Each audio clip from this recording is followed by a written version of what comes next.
Paris is restless again. France's political uncertainty continues to intensify. Economy is in turmoil, debt is mounting, budget deficit has ballooned, and soon it may not have a government again. The countdown has begun for President Emmanuel Macron. Sirens echo through narrow streets as the glow of burning trash reflects off wet cobblestones. Crowds chant beneath darkened windows. They're not just protesting a law.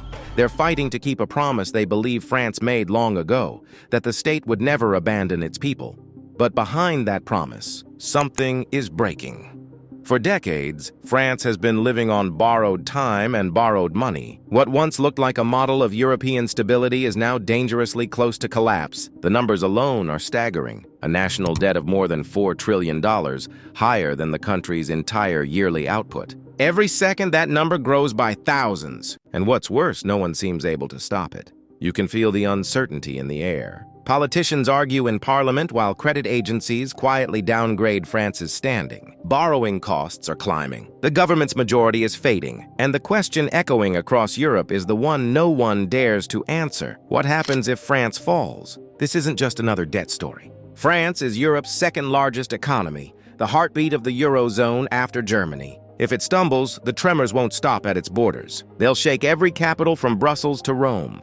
How did a nation once seen as the pride of Europe end up here? To understand that, you have to go back to the years when France seemed untouchable, when prosperity felt endless and the state's guiding philosophy was simple: protection for all, from cradle to grave. Healthcare was free, education was free, pensions were generous. If you lost your job, the government paid your bills until you found another. The system wasn't just policy, it was identity. It defined what it meant to be French. And for a while, it worked beautifully. Factories thrived, wages rose, growth was strong. France became proof that capitalism and compassion could coexist, a welfare state that seemed to balance both justice and progress. But hidden beneath the optimism was a quiet, growing cost. The country was spending more than it earned. Every government, regardless of politics, borrowed just a little more to keep the promise alive. Year after year, deficit after deficit, until one day, debt wasn't an exception.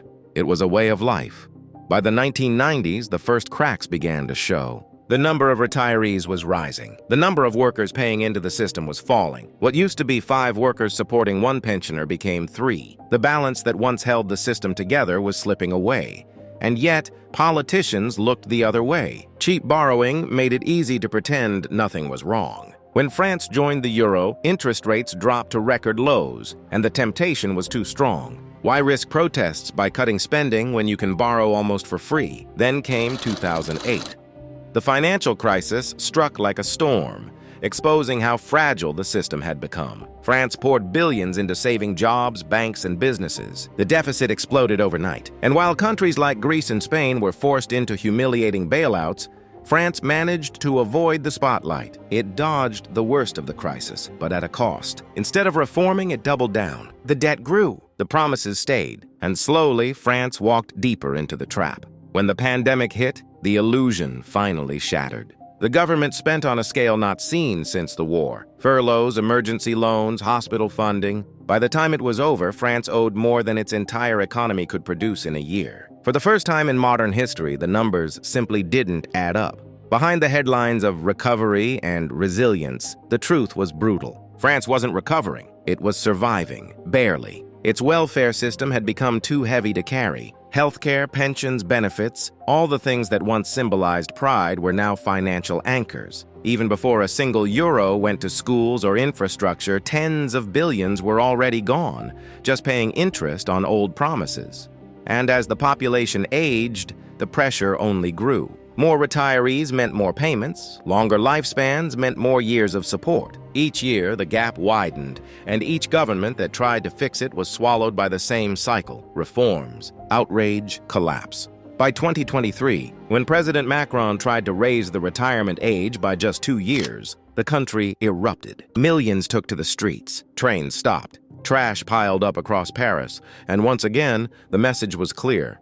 Reform in France isn't just unpopular, it's almost impossible. The system has become a trap, too costly to sustain, too sacred to touch. And now, that trap is tightening. Because when investors start losing faith, when credit ratings fall, and borrowing costs climb, the spiral begins. What France is facing today isn't just another fiscal challenge. It's a countdown, a slow-motion collision between politics, economics, and time itself. And this time, the world is watching. The warning signs are already flashing red. France's borrowing costs are climbing fast, a signal that investors are beginning to worry. Not long ago, lending money to France was considered as safe as lending to Germany. Now, that confidence is slipping. The country's credit rating has been cut to its lowest level in modern history, and the markets can smell fear. It's not just a number on a screen. Every uptick in those rates means more taxpayer money is being drained away just to service the past. Not to build schools, not to fund hospitals, but simply to keep the machine from seizing up. Last year alone, France paid over 50 billion euros in interest. That's money gone forever, poured into yesterday's promises. And here's the real danger. Once the markets start doubting you, they don't stop. Confidence falls. Borrowing becomes more expensive. Debt piles up faster. And soon, a country that once looked unbreakable starts to wobble. That's exactly how the Greek crisis began in 2010. The numbers back then looked eerily similar to what France is showing now. Greece's 10-year bonds traded at 3.3%. France's are sitting almost exactly there today. All it took back then was a spark, a slip in confidence, for Greece's borrowing costs to explode out of control. Now imagine that happening to France, a nation nearly 10 times bigger. If France were ever locked out of credit markets, the entire European Union would be forced into an impossible choice: save it or watch the euro itself start to crack. But saving France isn't like saving Greece or Portugal. France alone makes up almost 20% of the entire Eurozone economy. Its debt pile is so massive that even the European Central Bank doesn't have a clear plan for what to do if Paris falls. And that's the nightmare scenario Europe can't afford to face. Because if France can't hold the line, who can? The entire European project, the shared currency, the integrated markets, the promise that no member would ever collapse, depends on mutual trust. Once that trust breaks, the foundations begin to shake. Germany and the Netherlands would resist another bailout, southern nations would panic, and suddenly the Eurozone itself could fracture under the weight of one country's debt. And what makes this even more unsettling is that everyone already sees the problem coming, but no one can act. Every politician knows that cutting spending or raising taxes could trigger another wave of unrest. Every economist knows the math doesn't add up. And every investor knows how this story ends if nothing changes. It's a ticking clock, not just for France, but for the entire continent. The French system was built in an era when growth was strong and life expectancy was shorter. But that world is gone. Today, people live longer, work fewer years, and expect more from the state than ever before. Pensions, healthcare, subsidies, they're no longer temporary support systems. They've become lifelines that entire generations depend on. And politically, taking them away is like cutting oxygen. But here's the paradox. The very model that made France admired around the world, its generosity, its protection, its promise of equality, is now threatening to break it. The question is no longer whether the system is unsustainable. It's how long it can hold before the strain becomes too much. Investors are already watching closely, comparing charts, tracing the same lines that once led Greece to the brink. For now, France's economy is still strong enough to keep the illusion alive. But if a sudden shock hits, another recession, another pandemic, another political crisis, the balance could tip overnight. And once confidence cracks, it doesn't come back easily. The irony is that France's downfall wouldn't just hurt France. It would send ripples through global markets, destabilizing the euro, shaking banks from Berlin to Madrid, and triggering a chain reaction that would reach across the Atlantic. Because on the other side of the ocean, the United States is facing its own mountain of debt, over $37 trillion and rising fast. Its interest payments now exceed its defense budget. The world's two largest Western economies are both walking the same dangerous path, each betting that their reputation will hold longer than their numbers. Meanwhile, rivals are watching. China has already been quietly pulling away from Western debt, reducing its U.S. Treasury holdings by nearly half. And as the West struggles under its own financial weight, the global balance of power begins to shift. The stage is being set for something much larger, a silent economic war fought not with armies, but with currencies, credit, and time.